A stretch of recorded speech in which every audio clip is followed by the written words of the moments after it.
Hola, ¿qué tal? Pase bien. ¿Cómo están ustedes? Les habla el padre Rubén Francisco Bellante, siguiendo con esta serie que hemos denominado Preparando Evangelizadores. Es un gusto poder compartir ustedes allí y yo aquí este nuevo capítulo de la serie. ¿Cómo fue en estos días todo el trabajo de ustedes? Bien, seguramente con la Biblia en la mano, trabajando, profundizando, tratando de encontrar nuevos caminos para anunciar con eficacia, ardor, creatividad la palabra de Dios. ¿Cierto que sí?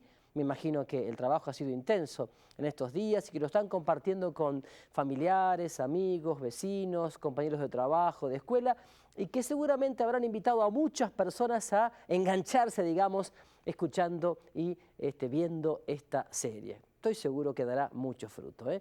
Que Dios los siga bendiciendo a todos. Y estábamos viendo, ¿se acuerdan?, el camino o vía de la revelación. Dijimos que por revelación entendemos ciertamente a un Dios que se revela, que se da a conocer en la palabra de Dios, en la Biblia. Qué importante que es esto, ¿no? Porque dijimos también en el último encuentro que a veces, lamentablemente, le damos más importancia a las revelaciones con minúscula, llamadas privadas, que pueden ser incluso aceptadas por la Iglesia, ¿no es cierto? Como pusimos el ejemplo del diario de Sor Faustina Kowalska sobre la misericordia de Dios, que está muy bien leerlo, no digo que no, pero a veces hacemos más hincapié en eso que en la misma palabra de Dios, que es una riqueza maravillosa, ¿no? También es verdad que a veces los católicos nos pasamos leyendo libros de autoayuda, libros que, sin ser malos, en realidad tienen fórmulas así muy simples o muy simplistas de autoayuda, que incluso suelen ser bestsellers a veces también, ¿no? Nos pasamos leyendo libros de autoayuda, pero no leemos la palabra de Dios, que es un pozo inagotable de sabiduría.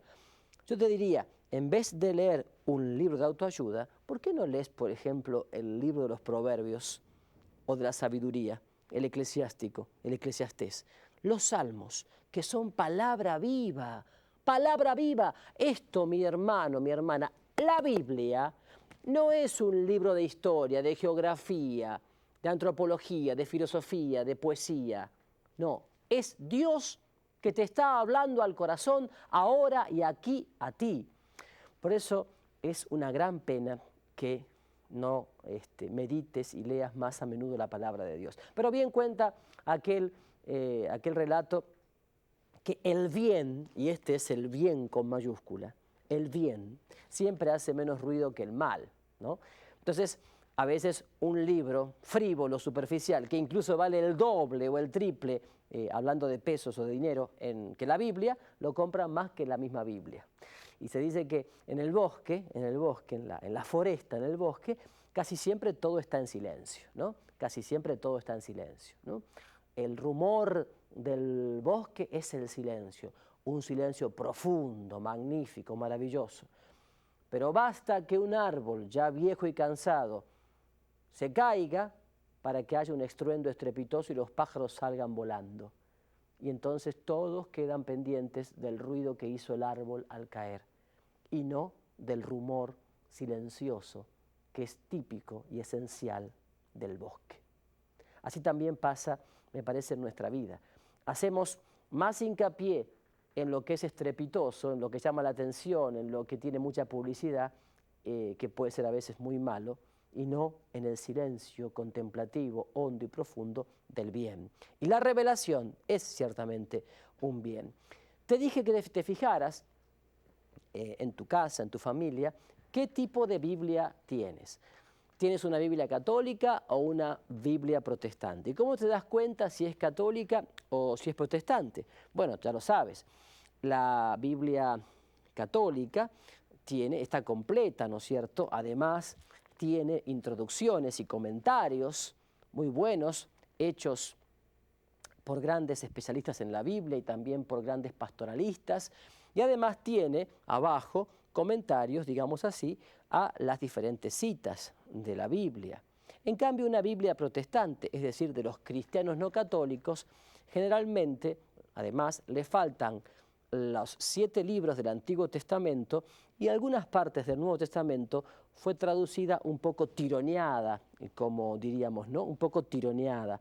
Además no tiene, y a esto voy, no tiene casi nunca tiene introducciones a cada capítulo de la Biblia y tampoco tiene notas que nos puedan explicar aspectos interesantes de la antropología bíblica, de la arqueología bíblica y de todo lo que podríamos saber para poder captar y rumiar mucho mejor la riqueza de ese texto. ¿Me explico? Entonces, sin lugar a dudas, tienes que tener una Biblia católica, que bien podría ser la Biblia latinoamericana, que se llama, que es una Biblia pastoral, con comentarios muy simples, muy sencillos, muy profundos y muy pastorales.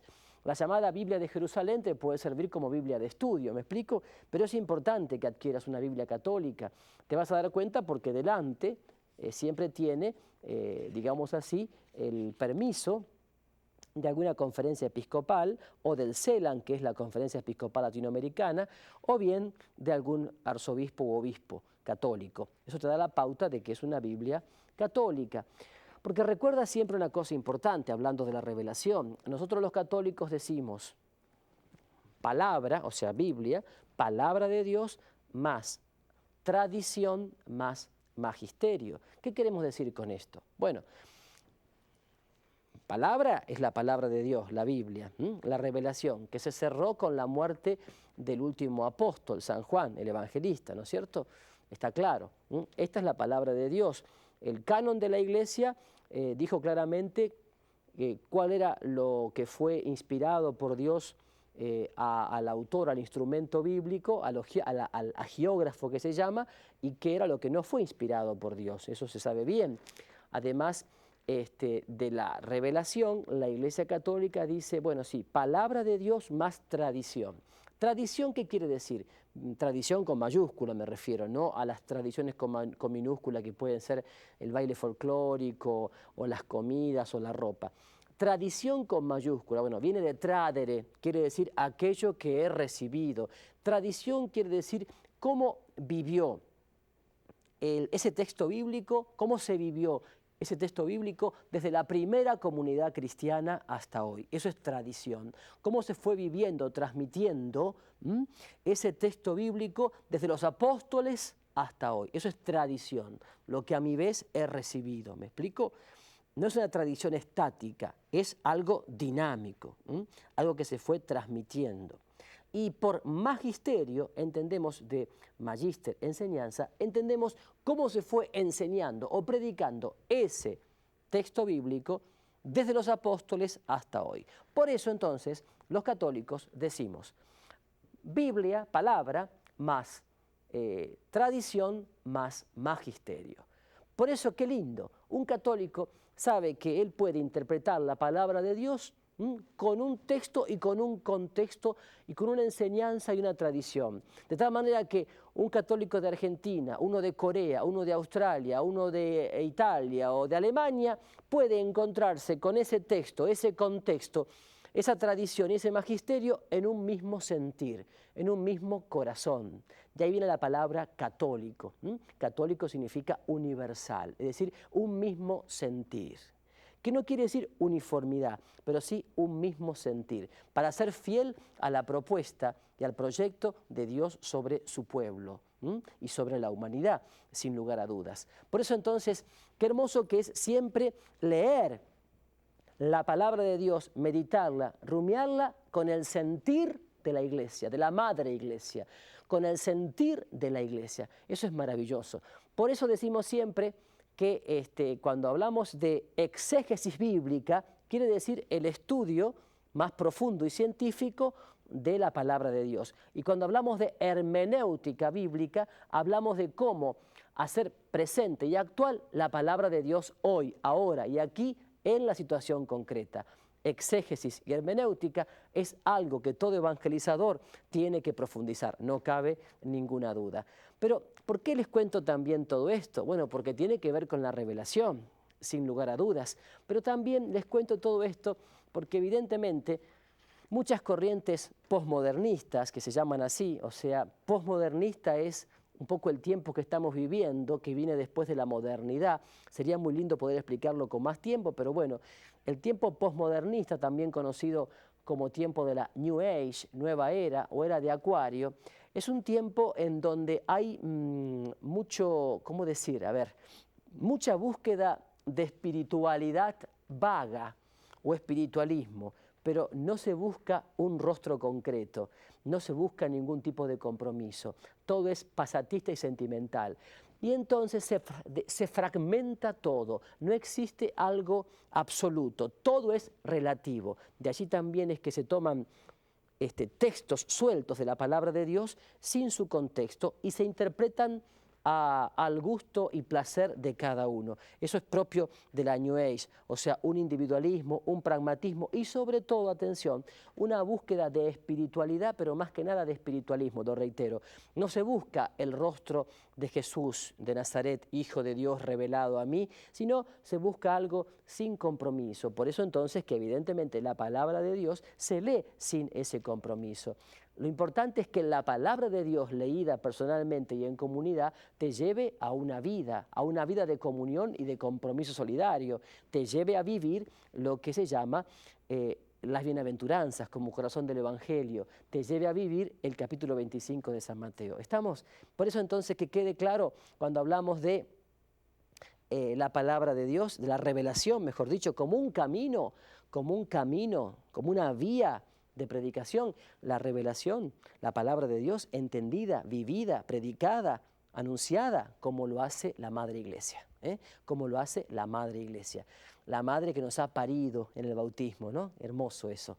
Porque si no, ¿saben qué puede pasar? Y si no pasa como ese laboratorio inglés que me contaron, que diseñó en el laboratorio una semilla, en forma sintética, una semilla de soja o soya.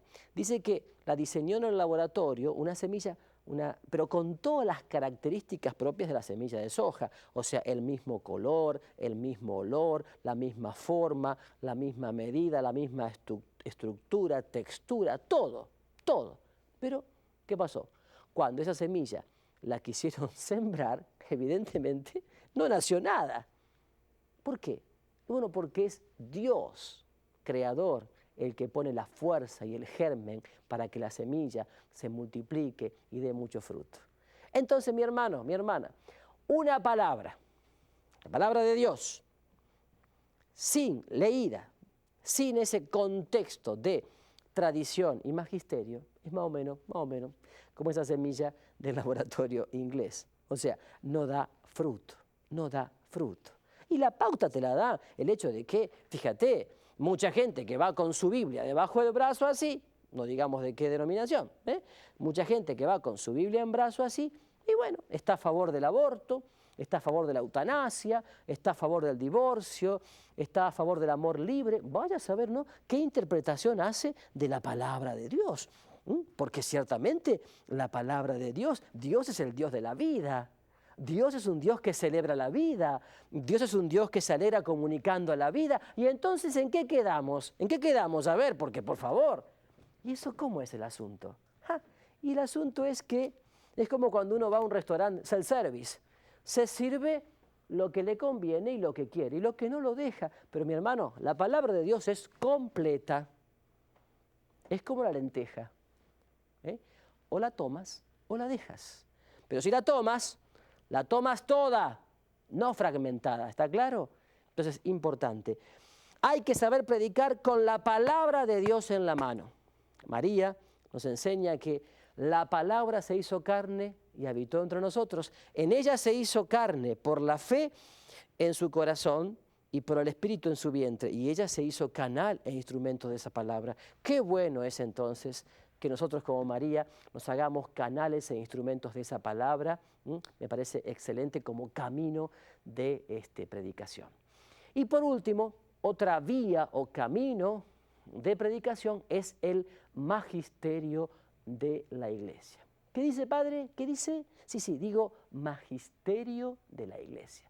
La palabra magisterio viene de magister, enseñanza, maestro. Me parece que es importante el tema del magisterio porque nosotros, lamentablemente, no lo usamos al magisterio como un camino, una vía de predicación. Y fíjense ustedes, un catequista, un predicador, un evangelizador, un animador de comunidades, un servidor, debería conocer la riqueza que tienen, por ejemplo, algunos escritos de los santos padres. Santos padres se les llama a los primeros santos de los 3 primeros siglos. Por ejemplo, entre ellos está el famoso Ignacio de Antioquía, San Ignacio de Antioquía. San Ignacio nos habla maravillosamente de la Eucaristía, por ejemplo. Y también está un libro llamado Didaché, que es uno de los primeros, que nos habla sobre una catequesis de la misa, nos explica la misa, la Eucaristía, cómo se celebraba entre los primeros cristianos, y es maravilloso para poder entender las partes de la misa, cada signo de la misa, la Didaché, por ejemplo. Pero te decía Ignacio de Antioquía. Fíjate, Ignacio dice en uno de sus escritos,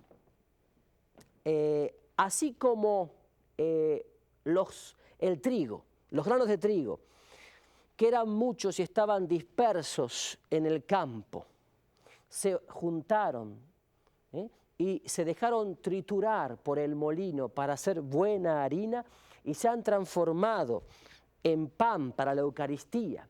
Así como los racimos de uva, que eran muchos y estaban dispersos en las vides, en las viñes, fueron traídos, se unieron y fueron triturados para hacer buen vino para la Eucaristía, dice, así la vida de un cristiano tiene que ser trigo maduro, vid madura, y dejarse triturar por el servicio y en el servicio para dar fruto, para multiplicar la Eucaristía en servicio, en entrega y en donación.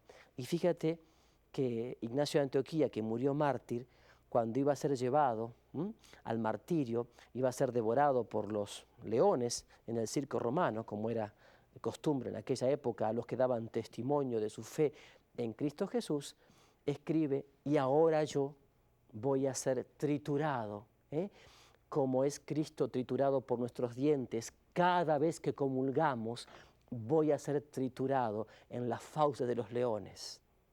¡Qué magnífico! No sé, yo lo veo una cosa profunda para poder explicar el tema de Cristo Eucaristía, que se hace alimento, se deja comer, se deja triturar por nosotros para que realmente nosotros a su vez nos dejemos triturar en el servicio, la entrega y el compromiso por un mundo más justo, más fraterno y solidario en la vida diaria. Porque es este mundo concreto en el cual vivimos el que debemos transformar para Cristo. Y Cristo nos transforma en Él a través de la Eucaristía para que nosotros podamos transformar para Él este mundo. Porque el mundo es maravilloso, el mundo con mayúscula, el mundo que Dios ha creado. Hay un mundo con minúscula que es el que está continuamente oponiéndose al plan de Dios. Y nosotros tenemos los pies sobre ese mundo con minúscula y la cabeza y el corazón sobre ese mundo con mayúscula. Estamos en continua tensión. El cristiano, el peregrino, el caminante vive en la tensión continua entre ese mundo en el cual vive y aquel mundo al cual aspira y al que ya hace presente con su palabra y testimonio por la gracia y la presencia del Espíritu. No te olvides que como cristiano tienes una tensión continua y constante y que esa tensión es necesaria porque es la conversión constante hacia Cristo y es además anticipar ya el cielo en la tierra, la vida eterna aquí y ahora. Pero también hablando de lo que puede ser el magisterio, ¿no? Como camino de predicación. Yo quiero decirte que tienes que llegar a descubrir el magisterio de la Iglesia de una manera profunda y que ningún magisterio se puede presentar así con mucha o demasiada sencillez. Como es verdad que no se consigue un diamante, digamos, como están en las joyerías. El diamante no está así. El diamante está en bruto en la roca, en la piedra. El diamante está allí y lo que hacen los trabajadores es sacar un pedazo de roca que tiene por allí algunos signos o señales de que pueda tener un diamante. Entonces, después, ¿qué se hace? Se rompe eso, se va puliendo hasta que se llega a descubrir una piedra que es el diamante en bruto y se lo pule con un trabajo formidable hasta que se transforma en la perla, en esa piedra preciosa que es muy costosa. Así también cuando, por ejemplo, Miguel Ángel, el gran escultor, el italiano, le decían, pero qué hermosa escultura que hiciste, la Piedad, David, el Moisés. Decía, no, yo no hice nada. A mí me trajeron la roca y yo lo que hice fue nada más que sacar los pedazos que sobraban y ya estaba dentro, ya estaba la escultura. Así también entonces tú tienes que acercarte al magisterio de la iglesia porque hay una riqueza oculta que tienes que descubrir. De repente hay mucha gente que me dice, es que yo no entiendo el magisterio de la iglesia, es muy difícil. Pero fíjate, hay un documento, el documento de Puebla, que lo puedes conseguir en cualquier librería católica. Y es un documento maravilloso porque actualizó para América Latina aquel documento de Pablo VI llamado Evangelii Nunciandi, o sea, anunciando el Evangelio. Y es un documento pedagógico que está dividido en partes, porque el tema que me dice la gente dice, ¿cómo puede ser que, por ejemplo, esté en latín? Yo no sé latín. Lo que pasa es que las encíclicas de los papas tienen en latín las dos primeras palabras con las cuales comienza. Así que no te preocupes, porque tú la puedes pedir en español, en castellano. Por ejemplo, Juan Pablo II, el Papa, tiene un magisterio formidable. Si tú quieres hablar un día a un grupo de, no sé, a un grupo de encarcelados o un grupo de gente que está sufriendo mucho el pecado, en fin, o sufrimientos de muchas índoles, puedes tomar el documento de Juan Pablo II, Dives in Misericordia, o sea, rico en misericordia, porque es magnífico. Si un día tienes que hablarle a familias, a matrimonios, no te olvides de que Juan Pablo II tiene una exhortación magnífica llamada Familiaris Consortio, o sea, sobre el tema de la familia en el mundo actual, y que allí en la segunda parte del documento se habla justamente de cómo tratar el tema de los separados o divorciados vueltos a casar. Es un documento que tiene 20 años y que es una pena que no lo conozcas. Si tienes que ir un día a un hospital, a una clínica, de repente, a hablar a los enfermos, a estar, no te olvides que Juan Pablo II transmitió también la experiencia de su propia enfermedad, atentado y dolor en ese documento llamado Salvifici Doloris, o sea, el camino, el dolor como camino de salvación. Y por supuesto, me parece a mí que no podemos dejar de lado, hablando de lo que es el magisterio de la Iglesia, lo que son los documentos del Concilio Vaticano II. ¿Por qué? Y bueno, porque el Concilio Vaticano II, que se clausuró en 1965, es un poco el espíritu de la Iglesia hoy, ¿no es cierto? Lo que el Espíritu Santo dice a nuestra Iglesia Católica, Apostólica, Romana hoy. Yo creo que es importante que conozcas al menos las dos grandes constituciones apostólicas pastorales, mejor dicho, del concilio. Una, la Lumen Gentium, o sea, luz de la gente, que es más dogmática, que muestra a la Iglesia justamente como luz de la humanidad, y la otra, que es más pastoral, que se llama Gaudium et Spes, o sea, gozo y esperanza. No son difíciles de leer, lo puedes leer en comunidad, incluso en grupos, y son magníficas porque tienen una riqueza, te van a dar una intuición, pero profundísima.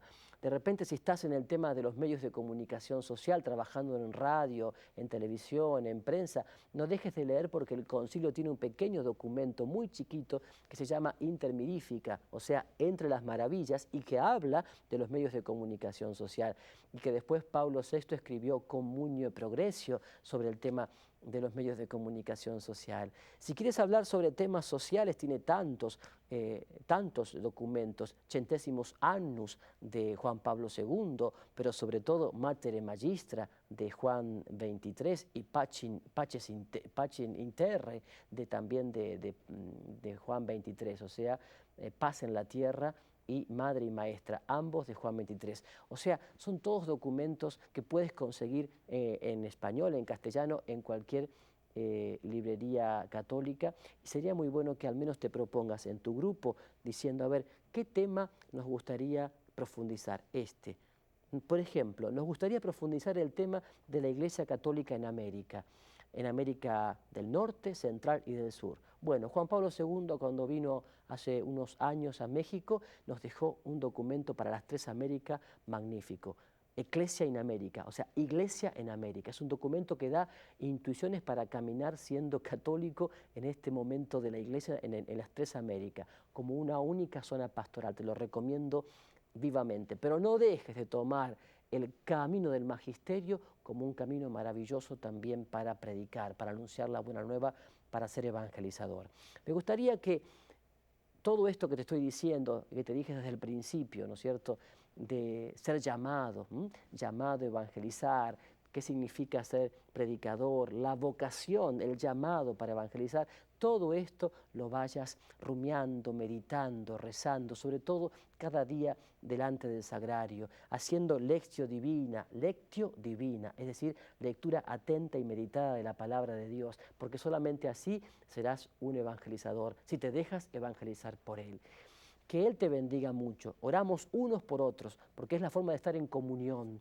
Y vas a recibir también pronto ahí mi dirección para que puedas escribir tanto aquí a esta estación de televisión como de repente también a mi correo electrónico para poder responder a dudas o inquietudes. Lo importante es que te lances a crecer en este camino maravilloso que es anunciar la persona viva de Jesús. Que Él te bendiga mucho a través de María, Madre de Guadalupe, que es patrona de toda América, en el nombre del Padre, del Hijo y del Espíritu Santo. Amén. Paz y bien, y hasta la próxima, si Dios quiere.